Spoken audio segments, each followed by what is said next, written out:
Today, we are going to talk about something that touches on everything: our health, our money, and our families.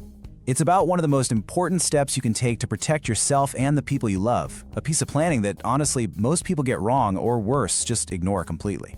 So let's get right into it. Here it is, the central, painful truth about legal planning. The document you think is most important, your will, is often overshadowed by the one document you probably haven't prepared.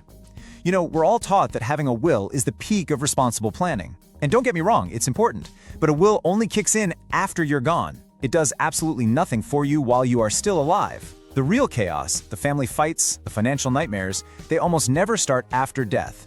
They start the moment you can no longer speak for yourself. And that really gets us to the hidden truth of all this. It's the reality that we just don't like to think about. We're so focused on planning for death that we completely forget to plan for life. Specifically, a life where we might be unable to manage our own affairs for a while. This one mistake, this single missing document, is exactly what can turn a medical emergency into a full-blown and, frankly, a totally preventable family catastrophe. So what is this document that you or maybe your parents are likely missing? It's not some complicated thing just for the super rich. It's been around forever, but its importance has just skyrocketed now that we're all living longer. And its real power? It only works while you are alive. It's the key that keeps your family from being locked out of your life right when you need their help the most. This is the point I really want you to get. Let's be crystal clear. A last will and testament has zero legal power until a court says it does after you've passed away. So if you have a stroke or get into a bad accident tomorrow, your will is just a piece of paper. You can't use it to pay your mortgage. You can't use it to tell a doctor it's okay to do a surgery. The real game isn't just planning for a legacy. It's about protecting your dignity and your control for every single day you're still here with us. So let's talk about the real risk here. It's a great thing that modern medicine helps us live longer and longer. But that gift comes with a catch, a statistical reality. A longer life means a much higher chance of having a period of incapacity, a time when we just can't make our own decisions physically or mentally. And that fact changes everything. It turns this from a what-if problem into a when problem.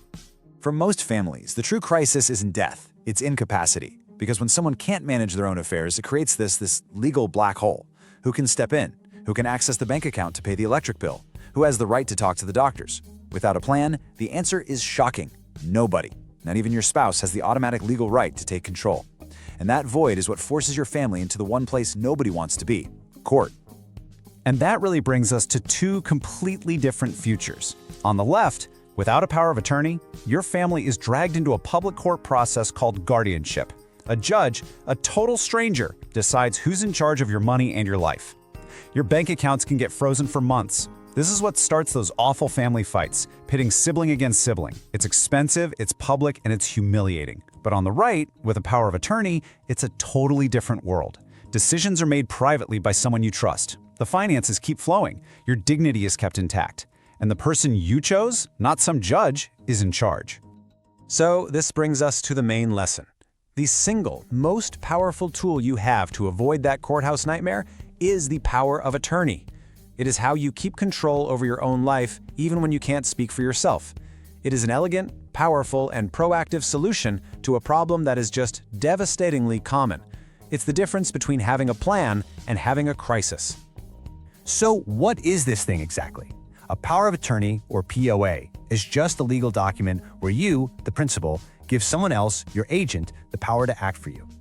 The key word you really need to know is durable. A durable power of attorney is special because it stays in effect even if you become incapacitated. That's what makes it so critical. You're making a plan with a clear mind for a time when your mind might not be so clear. You're basically pre-selecting your own trusted backup. Now, it's not quite a one-size-fits-all solution. For total protection, you actually need two separate documents. First is the Durable Financial POA.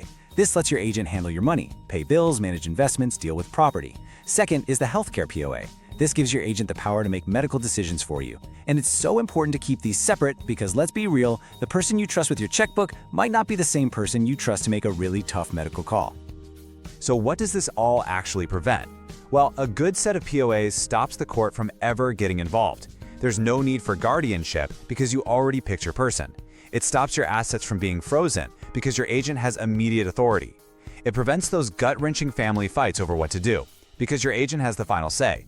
And maybe most important of all, it protects your privacy and your dignity by keeping your life out of a public courtroom. Okay, So you get why it's important. But knowing how to actually put these protections in place correctly, that's what makes the difference between a document that works and a useless piece of paper. A badly written POA can honestly be worse than having nothing at all. So, let's walk through how to get this done the right way. There are really just 3 basic steps to do this right.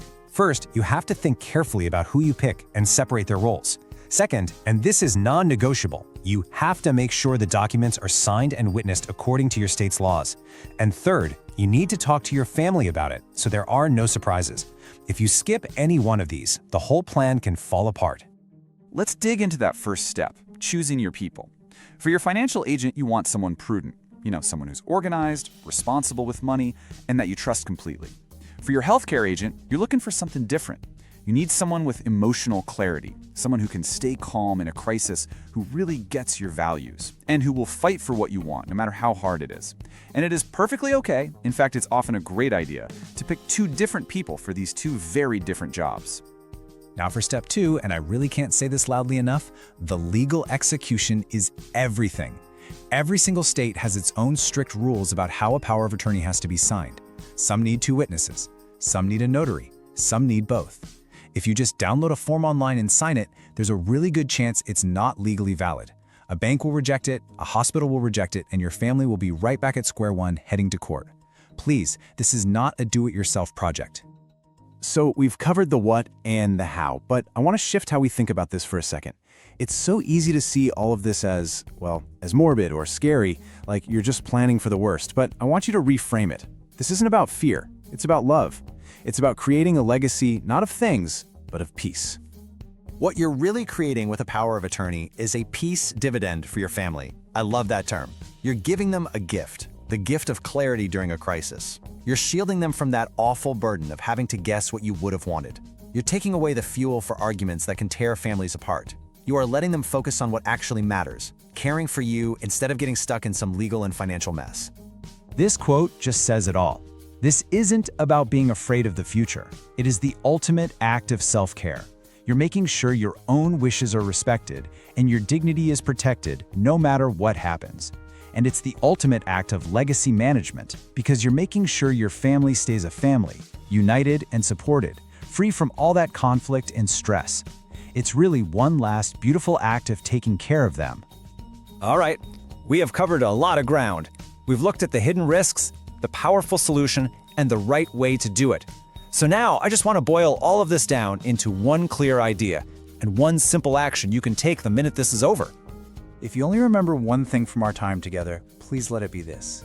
A power of attorney preserves your autonomy when you can't speak for yourself, and it shields your family from chaos. It's the bridge between what you want and your family's ability to make it happen. It's that simple, and it's that profound.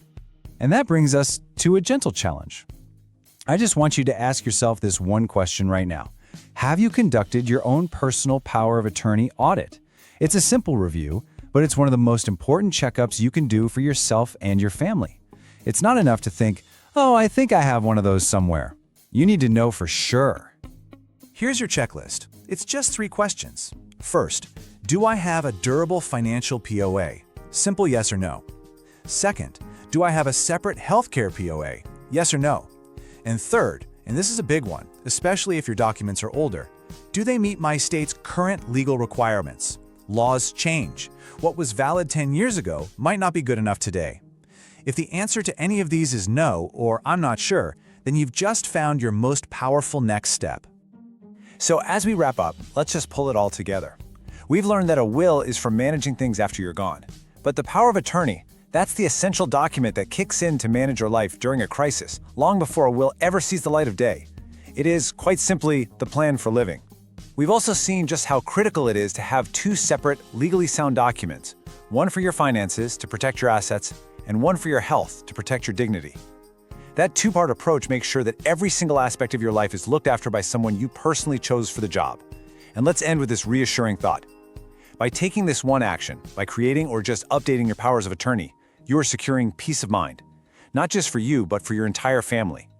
You're taking control of your future, you're ensuring your wishes are honored, and you are leaving behind a true legacy of love and foresight.